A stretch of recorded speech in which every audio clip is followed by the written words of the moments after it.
Besoin de réajuster ma vision. Que voyez-vous? Comment voyez-vous les choses aujourd'hui? Je ne parle pas de l'œil, de l'organe de la vision. Nous n'irons pas chez l'optométriste ou l'opticien, et vous savez que je n'en suis pas un. Je vous parle à la façon de Jerry Boulet. Les yeux du cœur, vous connaissez sa chanson? Aujourd'hui, je vois la vie avec les yeux du cœur. Je suis plus sensible à l'invisible et à ce qu'il y a à l'intérieur. Intéressant, n'est-ce pas? Comment regardez-vous les choses aujourd'hui? Quel regard avez-vous sur les actualités, au sujet de ce que vous entendez dans votre quotidien, sur la vie en général, sur votre vie, sur ce monde, sur l'Église, sur la foi et sur Dieu? Quel est l'état de votre âme? Une autre façon de poser la question. Lisons ensemble le texte qui servira d'enseignement pour aujourd'hui. Dans Luc chapitre 24, les versets 13 et suivants jusqu'au 33. Je vous fais la lecture. Suivez attentivement. Et voici, ce même jour, deux disciples allaient à un village nommé Emmaüs, éloigné de Jérusalem de 60 stades, environ une dizaine de kilomètres. Ils s'entretenaient de tout ce qui s'était passé. Pendant qu'ils parlaient et discutaient, Jésus s'approcha et fit route avec eux. Mais leurs yeux étaient empêchés de le reconnaître. Il leur dit, « De quoi vous entretenez-vous en marchant? » Et ils s'arrêtèrent, l'air attristé. L'un d'eux, nommé Cléopas, lui répondit, « Es-tu le seul qui, séjournant en Jérusalem, ne sache pas ce qui s'est passé ou arrivé ces jours-ci? » « Quoi? Leur dit-il. Et ils lui répondirent, « Ce qui est arrivé au sujet de Jésus de Nazareth, qui était un prophète puissant en œuvre et en parole devant Dieu et devant tout le peuple. Et comment les principaux sacrificateurs et nos magistrats l'ont livré pour le faire condamner à mort et l'ont crucifié. Nous espérions que ce serait lui qui délivrerait Israël.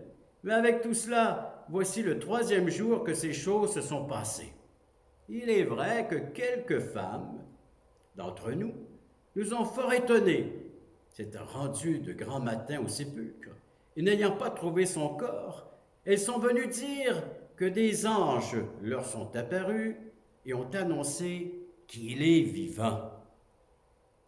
Quelques-uns de ceux qui étaient avec nous sont allés au sépulcre. Ici on parle de Pierre et de Jean. Et ils ont trouvé les choses comme les femmes l'avaient dit, mais lui, ils ne l'ont point vu. Alors Jésus leur dit, « Ô homme sans intelligence, et dont le cœur est lent à croire tout ce qu'ont dit les prophètes. Ne fallait-il pas que le Christ souffre ces choses et qu'il entre dans sa gloire? » Et commençant par Moïse et par tous les prophètes, il leur expliqua dans toutes les Écritures ce qui le concernait. Lorsqu'ils furent près du village où ils allaient, il parut vouloir aller plus loin, mais ils le pressèrent en disant, « Reste avec nous, car le soir approche, le jour est sur son déclin. » Il entra pour rester avec eux. Pendant qu'il était à table avec eux, il prit le pain, et après avoir rendu grâce, il le rompit et le leur donna. Alors, leurs yeux s'ouvrirent. Imaginez. Ils le reconnurent, mais il disparut de devant eux. Et ils se dirent l'un à l'autre, « Notre cœur ne brûlait-il pas au-dedans de nous lorsqu'il nous parlait en chemin et nous expliquait les Écritures? » Se levant alors même, Ils retournèrent à Jérusalem et ils trouvèrent les 11 et ceux qui étaient avec eux assemblés. Combien les états d'âme des disciples étaient variés suite aux événements et les nouvelles circulant dans Jérusalem, après l'arrestation et la mort de leur maître Jésus. Des événements venant bouleverser, troubler leur vie. Pierre a renié le maître. Thomas a douté. Marie de Magdala était dans la désolation. Et ses 2 disciples, sur le chemin d'Emmaüs, étaient remplis de déception. Mais il est heureux de voir avec quelle habileté divine et quelle grâce parfaite le Seigneur lui-même s'adapte à ces divers états d'âme. Il a une parole de restauration pour ceux qui sont tombés, une parole de reproche, mais quand même d'encouragement pour ceux qui doutent, une parole de consolation pour la désolée, une parole de réveil pour toucher le cœur et atteindre la conscience des déçus. Chez Jésus, on peut véritablement parler d'empathie, de cette attitude qui consiste à entrer dans l'univers de l'autre pour communiquer ce qu'il y a de plus personnel, de plus subjectif dans son expérience. Oui, nous pouvons le dire, Jésus s'intéresse vraiment à chacun d'entre nous, à notre désarroi. Nous avons un Jésus qui est à l'écoute. Alors faisons route avec eux, avec ces 2 disciples, dont l'un se nomme Cléopas et l'autre l'inconnu, le disciple inconnu. Peut-être son épouse, ou peut-être Luc lui-même, notre historien, celui qui nous relate l'histoire, qui rapporte les faits. Identifions-nous à ce disciple inconnu, chacun d'entre nous. Ces événements s'installent et prennent place dans leurs pensées. Suite à ces nouvelles, ils cherchent à comprendre, à saisir, peut-être une stratégie, un moyen d'en sortir. Tellement de données en peu de temps. De nouveaux termes, de nouvelles connaissances. Ils font face à une situation nouvelle, à du jamais vécu, du jamais vu. Comment faire le lien entre celui qui est mort et la phrase qui vient de la bouche de ces femmes et de d'autres disciples disant qu'il est vivant? Comment rejoindre ces 2 pièces? Jésus mort, Jésus ressuscité. Jésus crucifié, Jésus vivant. Comment rejoindre ces 2 pièces de casse-tête, afin d'en faire un tout?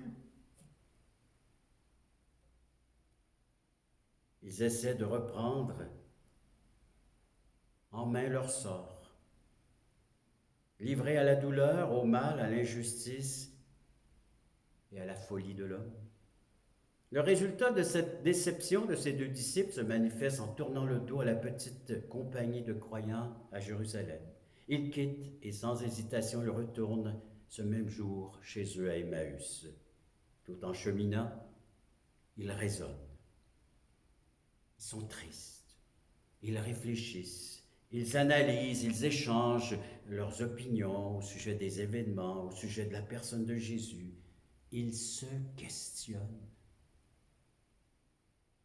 En passant, Emmaüs veut dire bain chaud. 2 disciples qui se retrouvent dans l'eau chaude, dans une situation difficile, désespérée. Ils font face à l'incompréhensible. N'y a-t-il pas de même aujourd'hui beaucoup de gens et de croyants face à l'incompréhension, découragés, déçus? De la même manière, ils tournent le dos à la compagnie des enfants de Dieu, s'égarent dans un chemin solitaire, et poursuivant ainsi leur chemin solitaire, n'en sont-ils pas souvent pleins de raisonnement et de tristesse? Et peut-être ces plus récents événements vous ont conduit sur ce chemin solitaire, dans le raisonnement et la tristesse. Et nous, pouvons-nous revivre l'expérience des disciples d'Emmaüs, être attentifs à celui qui se joint à nous présentement, l'étranger.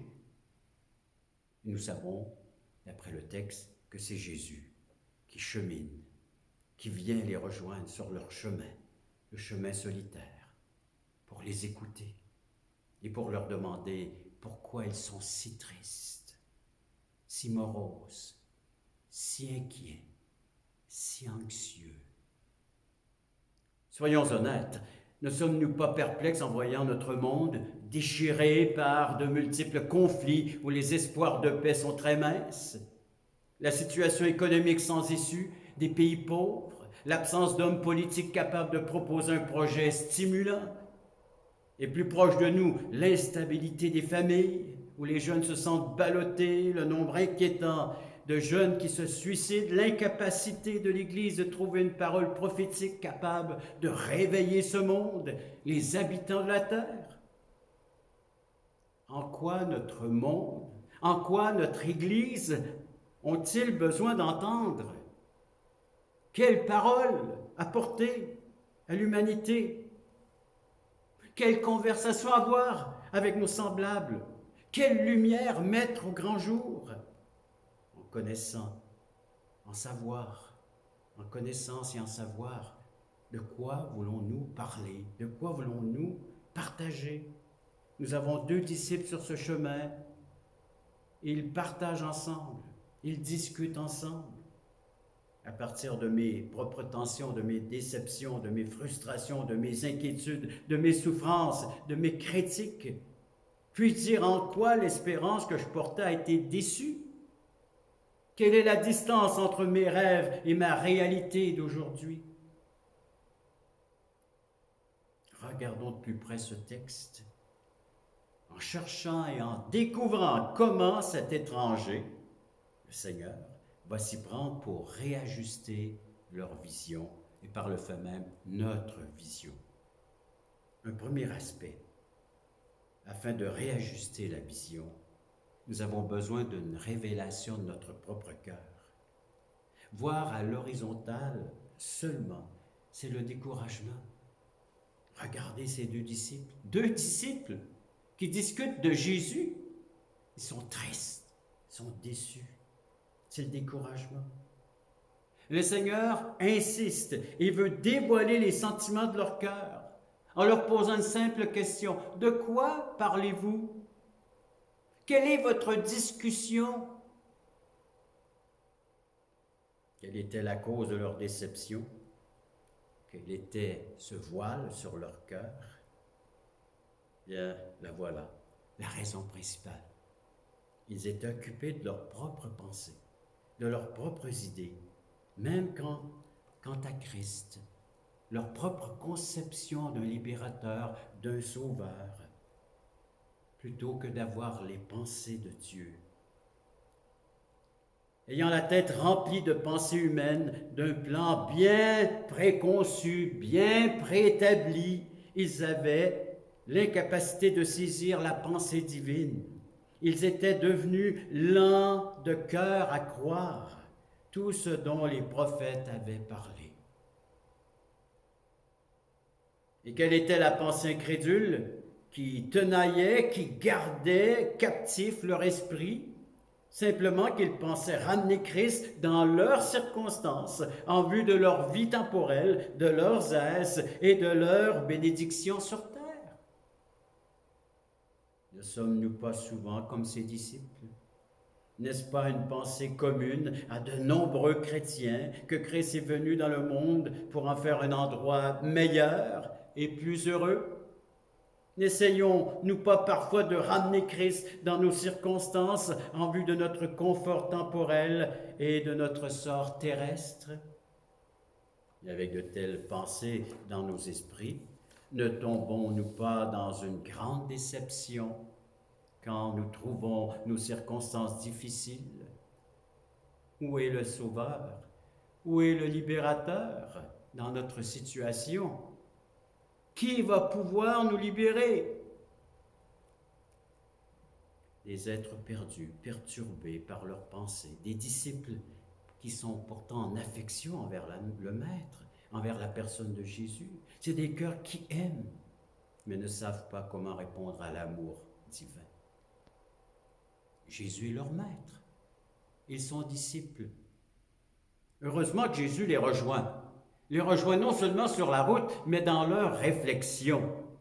Fort heureusement. Et c'est le deuxième aspect.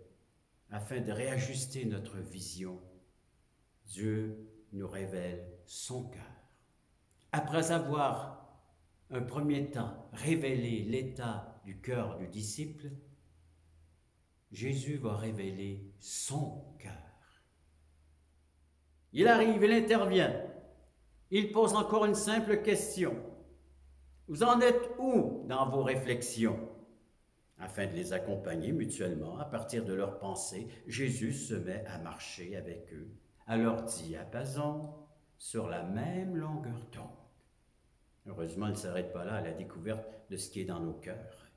Il poursuivra son travail de restauration. Oui, nous devons en effet avoir des pensées vraies sur notre cœur, pour savoir comment se fait-il que nous errons sur une mauvaise voie.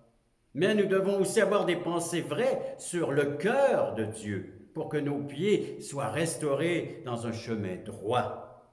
Et c'est là la manière dont le Seigneur s'y prend avec les deux disciples. Après avoir mis à nu tout ce qui était dans leur cœur, il révèle tout ce qui est dans son cœur. Et la révélation de ce qui est dans son cœur change leur cœur de lent à croire à brûlant. De lent à croire à brûlant. Il fait brûler leur cœur d'amour pour lui, en révélant l'amour qu'il a dans son cœur pour eux. Que faire de tous ces faux raisonnements qui viennent à notre esprit, qui viennent freiner, qui viennent ralentir et même nous détourner du chemin, de la marche et du chemin à suivre et d'accomplir la mission en tant que disciple. Et pourtant, ce sont deux disciples qu'ils avaient entendu l'Évangile plus d'une fois. Le texte nous le dit, et je rajoute quelques autres versets. Alors les versets 10 et 11 de Luc 24.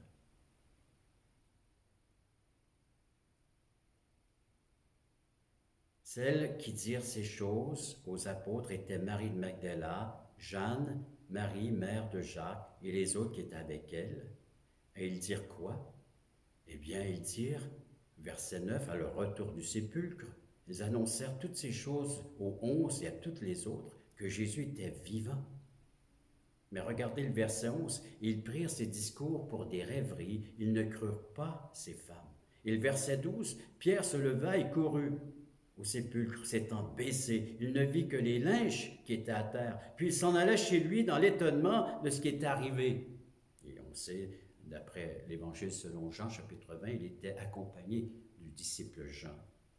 Donc, une première fois, le discours de ces femmes qui reviennent et qui déclarent qu'il n'est plus parmi les morts, mais il est bel et bien vivant, un message céleste et angélique. Pierre et Jean qui font le même constat et qui reviennent et disent « il n'est plus là ». Et Jésus lui-même leur avait dit, au verset 7, toujours de Luc 24, il leur disait maintes et maintes fois, c'était son enseignement, il leur disait, il faut que le Fils de l'homme soit livré entre les mains des pécheurs, qu'il soit crucifié et qu'il ressuscite le troisième jour. Donc ils ont reçu à maintes et maintes occasions l'enseignement que Jésus allait mourir, enseveli et ressuscité. Qu'il est bon de voir Dieu agir chez l'homme et dans son histoire. Il va dire, ne fallait-il pas, au verset 26, regardez le texte, ne fallait-il pas, et c'est comme ça qu'il va entreprendre.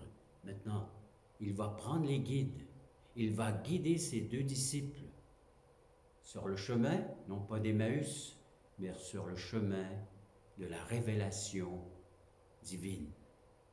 Jésus s'ajuste, comme deux pièces de bois ou de métal qui s'emboîtent l'une dans l'autre pour n'en faire qu'une seule. Qu'une seule. Les pièces d'un casse-tête qui forment le tout. Alors il va utiliser quoi? La parole écrite. Jésus, cette parole incarnée, nous dit Jean, la parole faite chair, ce Dieu qui se manifeste sous une forme humaine, va expliquer la parole écrite, la pensée de Dieu, afin de réajuster la vision de ses disciples. Ne fallait-il pas que ces choses arrivent? Donc ce n'est pas un incident, ni un hasard, mais plutôt une intervention divine. Jésus-Christ, sa mort, son ensevelissement, sa résurrection, c'est divin, une intervention divine. Voir ma situation présente à la compréhension des Écritures, dans le temps et dans le plan de Dieu. Faire le lien entre les moments et les événements et les Écritures. Où est-ce que Jésus veut conduire ses disciples? Vers un lien bien précis, vers ses souffrances. Les souffrances de Jésus, qui libèrent, qui sauvent. Dieu, à travers cette pandémie, ce que nous sommes en train de vivre, Dieu veut révéler l'état de ton cœur, de ton âme. Il fait ressortir ce qu'il y a de plus profond. Il fait jaillir ce qui est dans le fond de ton cœur par le son de ta bouche, par tes cris, par tes paroles, ce qu'il y a à l'intérieur. Là où est ton trésor, là aussi sera ton cœur. Dans Matthieu 12, verset 35, je vous fais la lecture. L'homme bon tire de bonnes choses de son bon trésor, et l'homme méchant tire de mauvaises choses de son mauvais trésor. L'homme a faim et soif de justice. Regardez les manifestations de toutes parts. L'homme a faim et soif d'équité, de partager, d'égalité. Nous réclamons tous le précieux, tout comme Gollum, le Hobbit, personnage fictif dans l'histoire et le film Le Seigneur des Anneaux, mon précieux. Et tant qu'il n'avait pas son précieux, il se révoltait, se mettait en colère. Ce questionnement et cette recherche de la justice, de l'égalité, du partage devrait nous conduire au cœur même de Dieu, vers son trésor, vers sa richesse, vers sa justice, vers son partage, qui est son Fils unique Jésus. Et c'est là que Jésus les conduit, en prenant les Écritures, le livre, il les conduit sur ce chemin de la justice de Dieu, sur le chemin du partage, de l'amour, à travers ses souffrances. Me semble d'entendre le Maître lire le psaume 22. Il utilise cette parole pour renouveler l'intelligence des siens, de ses disciples. Il le fait encore aujourd'hui. Le psaume 22, nous y retrouvons ces paroles. Mon Dieu, pourquoi m'as-tu abandonné? Paroles prononcées par Jésus lui-même lorsqu'il était sur la croix. Ésaïe 53. Nous étions tous errants comme des brebis. Chacun suivait sa propre voie. Le chemin de la perdition. Et pourquoi ne pas lire Luc 24 et verset 44? Puisqu'en plus de le faire avec ses deux disciples, il va le faire avec tous ses disciples qui étaient réunis dans un local, dans une chambre. Et le verset 44, alors que Jésus fait son apparition, il leur partage ceci. Puis il leur dit, « C'est là ce que je vous disais lorsque j'étais encore avec vous, qu'il fallait que s'accomplisse tout ce qui est écrit de moi dans la loi de Moïse, dans les prophètes et dans les psaumes. » Alors il leur ouvrit l'esprit afin qu'ils comprennent les Écritures. Et écoutez bien ce qu'il leur dit au verset 46. Il leur dit, « Ainsi il est écrit que le Christ souffrirait et qu'il ressusciterait des morts le troisième jour et que la repentance et le pardon des péchés seraient prêchés en son nom à toutes les nations, à commencer par Jérusalem. » Et là, il leur confie cette mission. Vous êtes témoins de ces choses. Vous êtes témoins de ces choses. Les deux disciples avaient pensé aux choses qui les regardaient. Le Seigneur les conduit aux choses qui le regardent. Leur désir était d'introduire Christ dans leurs circonstances.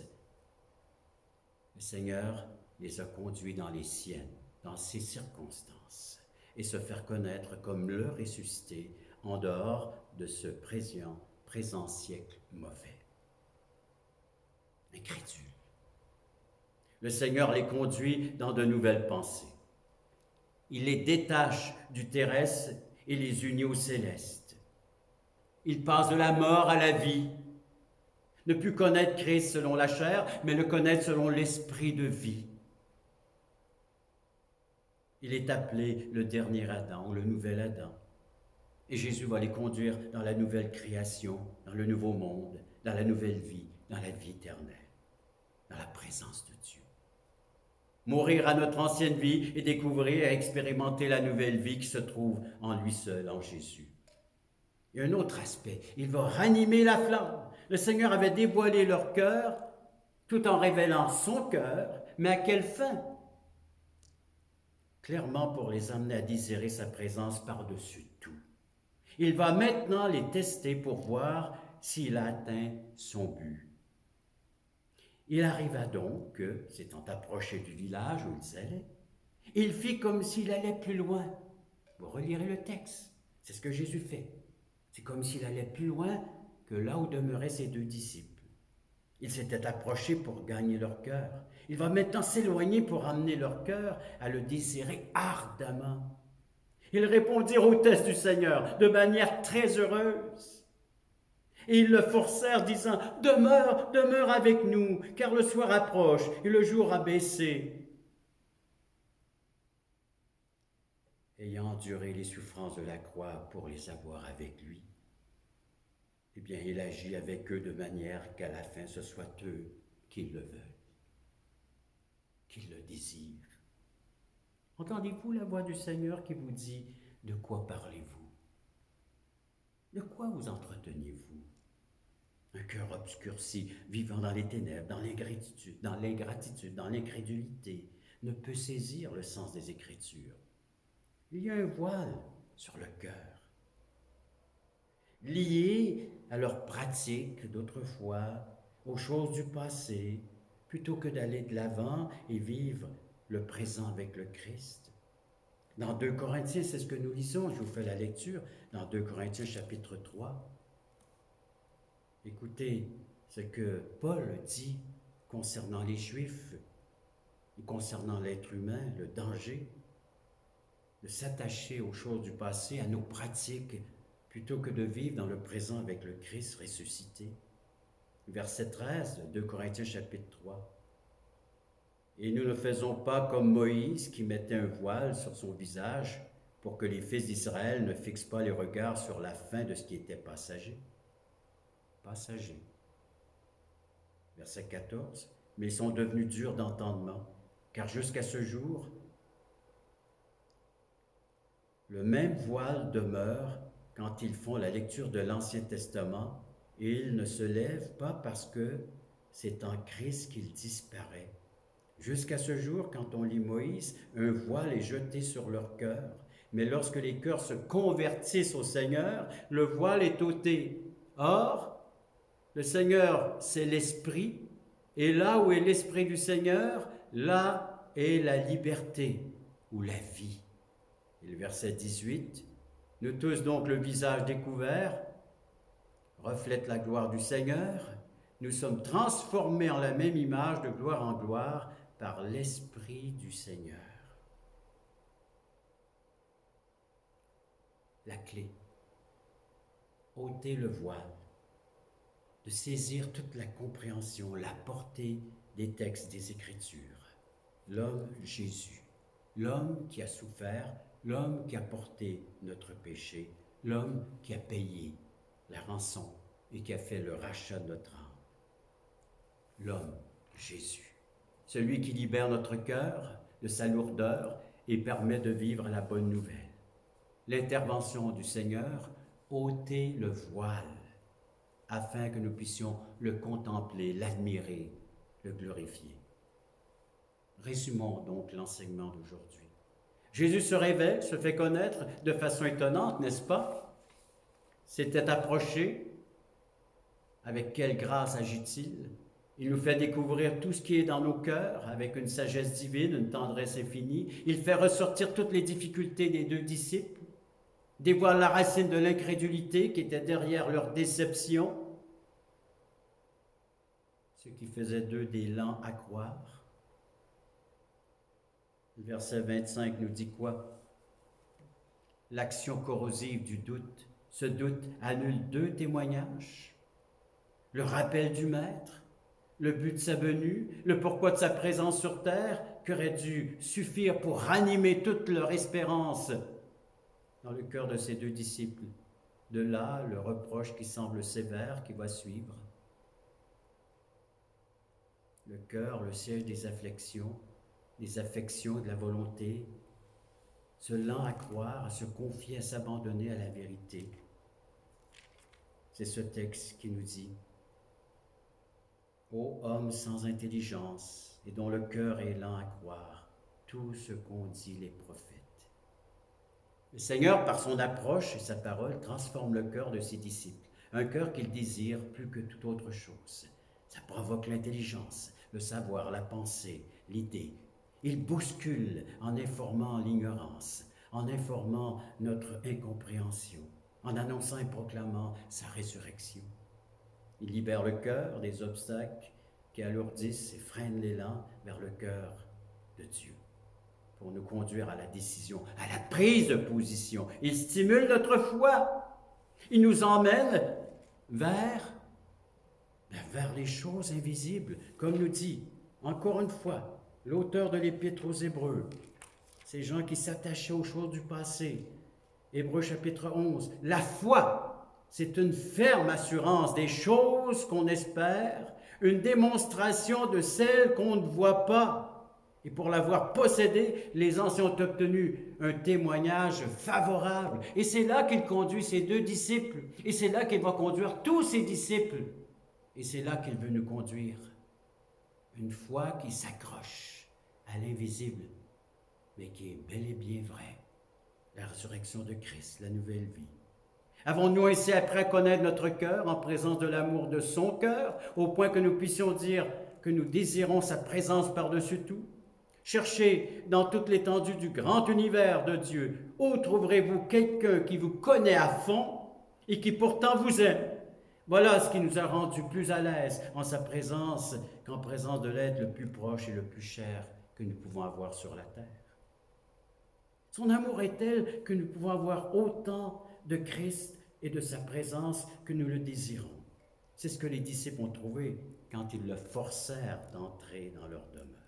Le reconnaître à ses gestes, à ses actions, à ses paroles, à sa façon de s'adresser au Père. Une façon unique, tout comme sa façon d'enseigner les Écritures. Ils en veulent encore et encore. Reste avec nous. Reste avec nous, il se fait tard. Un rafraîchissement spirituel, un réveil spirituel, non seulement pour eux, ces deux disciples, mais pour tous. Lorsque le Seigneur se manifeste, se révèle un peu plus tard avec les 11 autres disciples réunis. La déception, les raisonnements et la tristesse font place à l'étonnement, à la louange et à une grande joie. Celui qui était considéré comme étranger est devenu, aux yeux des disciples, la personne la plus précieuse.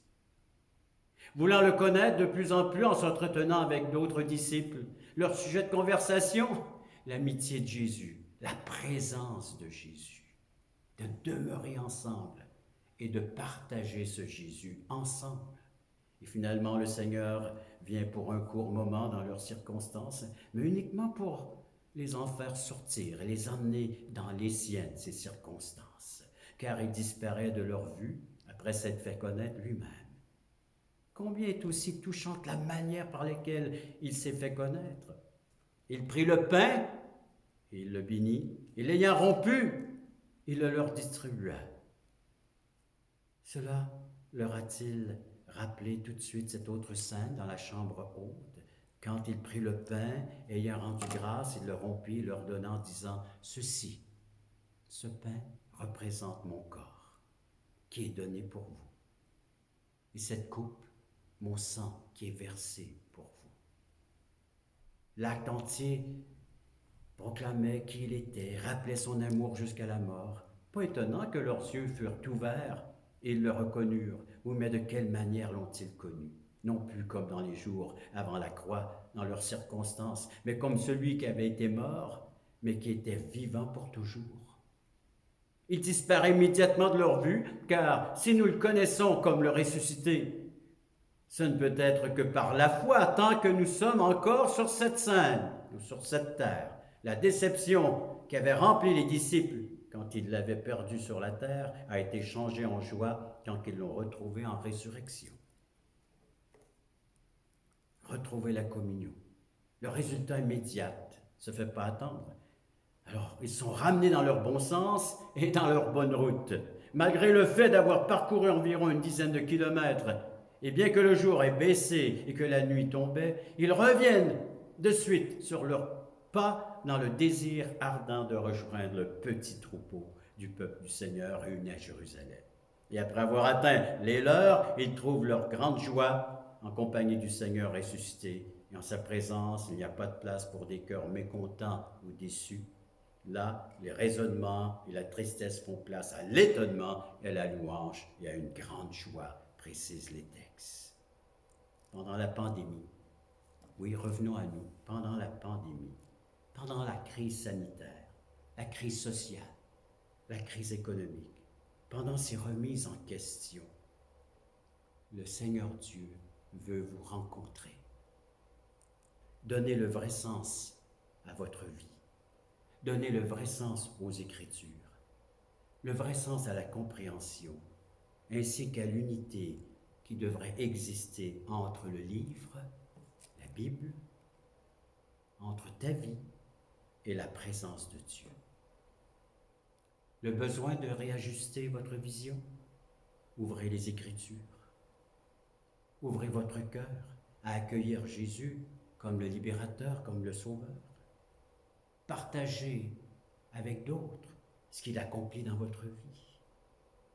Il vous donne 3 secrets aujourd'hui pour vous rapprocher de lui. De prendre le temps en méditant les Écritures, en l'écoutant, en étant attentif à sa parole, en l'adorant, en célébrant le souvenir, le rappel de son sacrifice à la croix, en l'accueillant, en pratiquant l'hospitalité. Êtes-vous ouvert? Êtes-vous ouvert à saisir l'invisible, à saisir ce qu'il vous offre aujourd'hui, le pardon de vos péchés, l'assurance d'être réconcilié avec Dieu, saint et juste, une fois pour toutes, de lui appartenir, d'être son enfant. Un rappel que le tombeau est vide, le tombeau est ouvert. Un rappel que la maison fut ouverte de ses 2 disciples pour y accueillir le Sauveur. Un rappel que les yeux étaient ouverts afin de le reconnaître, de le voir, le ressusciter. Les Écritures ouvertes afin de pouvoir comprendre avec intelligence ses écrits. Et les cieux ouverts, le verset 51 nous dit, « Pendant qu'il les bénissait, il se sépara d'eux et fut enlevé au ciel. » Ils étaient continuellement dans le temple, louant et bénissant Dieu. Un ciel ouvert pour accueillir tous ceux et celles qui placeront leur foi en Jésus-Christ. Il te parle aujourd'hui. Prions. Seigneur, tu es ressuscité, mais comme nos cœurs sont lents à croire. Seigneur, tu as accompli les prophéties, mais comme nous sommes lents à comprendre et à saisir. Seigneur, le tombeau est vide. Les anges l'ont annoncé. Les femmes l'ont proclamé. Mais les apôtres avaient de la difficulté à saisir ce témoignage et cette réalité que tu étais ressuscité. Tu as marché avec tes disciples et leurs yeux, eh bien, se sont ouverts. Ils ont cru te contempler, te connaître. Ils avaient beaucoup de difficultés à te reconnaître. Mais Seigneur, que nous faut-il pour que nos yeux s'ouvrent à notre tour Les prophéties ne suffisent pas, les témoignages ne suffisent pas, Seigneur, les arguments ne suffisent pas, les preuves ne suffisent pas. Il n'y a qu'une chose, comme dans le texte, il faut que tu viennes toi-même parler à notre cœur et le rendre brûlant. Il faut que ton esprit atteste à notre esprit que tu es vraiment ressuscité. Il faut que tu accomplisses ta promesse de nous donner un cœur et un esprit nouveau. Alors Seigneur, nous crions vers toi. Maranatha, qui veut dire Seigneur, viens bientôt. Viens Seigneur Jésus. Viens à travers les Écritures qui témoignent de toi.